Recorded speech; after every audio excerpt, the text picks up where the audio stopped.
Alright, today we're going to be doing Abyssal Sire. I made a video for this a year or two ago, and that was before the Fang released, which changed everything for this boss. So this video is if you have a Fang, and also I use declaws. You don't necessarily need to, but it does help, or even like a DDS would work, but making use of the Light Bearer ring as well to restore your special attack faster.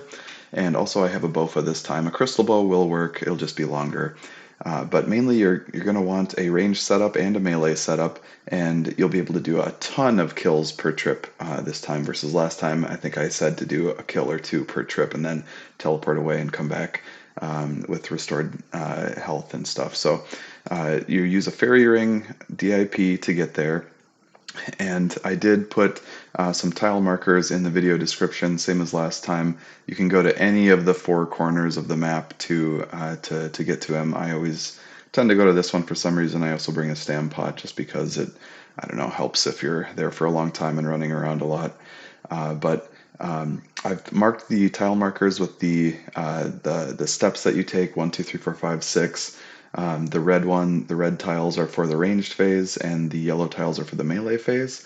And you're going to use rigor right away. That's the only quick prayer I have on my quick prayers here just to start. You start by attacking him with a ranged attack, and then you're going to want to use Shadow Barrage right away to get the tentacles away, and immediately run to tile 1, or just attack him, whatever. And then to tile 2, the tile markers that I made for ranged are just a fewest number of steps that I've found that you can take from system to system as you're destroying them with range. And with a bowfa, you can actually, sometimes you can get all four before the first timer goes out. You can see in the top left here, the timer is going down.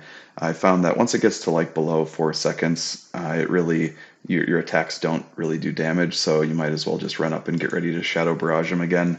I was able to get 3 of them down here in time before the timer ran out, but timer ran out there, so I'm going to use Shadow Barrage again and run over to the final system there to get rid of that and move into the melee phase. And the nice thing about the Fang is that you don't actually have to use your arc light, and you don't have to use your defense reducing special like a Dragon Warhammer or something like that. You can use your special to just burn him down in the final phase, which really speeds things up. That's where you're going to take the most damage. So you can see now that all the exhaust systems are done, I'm going to pot up for melee, put on Protect Melee and Piety, get on my Fang and my melee gear. And in this phase, you can see I've marked 2 tiles here. You're going to want to attack him and then move between the 2 tiles because he can do a couple special attacks here. One of those special attacks is he makes a little poison on the ground, and you don't want to be standing in that, or you're going to take a bunch of damage and get poisoned. And the other one is he's going to spawn a little minion guy. Just kill the minion right away.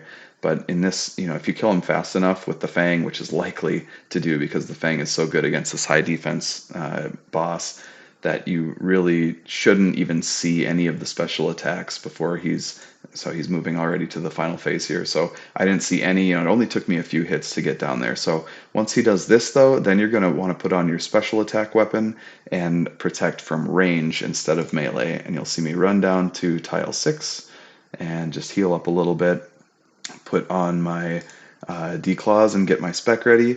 And the cue to move from one tile to the next here right away, you'll see he is going to, those little dots that he sends there, you can see him send them out right there. When you see those, that's when you want to click to the other tile to avoid any poison damage, and then spec him out. And usually you're going to do enough damage that he's going to teleport you. When he does that teleport, that's your cue to just run a little bit away from him. So I'm going to run a little bit away and move over. See, he put the poison down there. So when you move down here, then you want to click either, over here or right to your other tile marker there to avoid any damage. Use your second spec and then switch back to the Fang. And you can see every time I attack him, I'm going to switch spots here as well because he's going to move the poison to wherever you're standing. So I attacked him and moved, move and attack, move and attack. And he's just going to die so fast. It's so much easier with the Fang. I can't overstate that. The kills are so fast. I really want this pet, so that's why I've been doing it, even though I'm post 99 Slayer. But that's it. It's so fast with the Fang and with declaws. It's kind of an enjoyable boss now. Before it was a little bit of a slog. So yeah, that's it. So good luck with getting your pet drops on here or your bludgeon or whatever you're going for. And now it's kind of an enjoyable little boss. So enjoy. Thank you.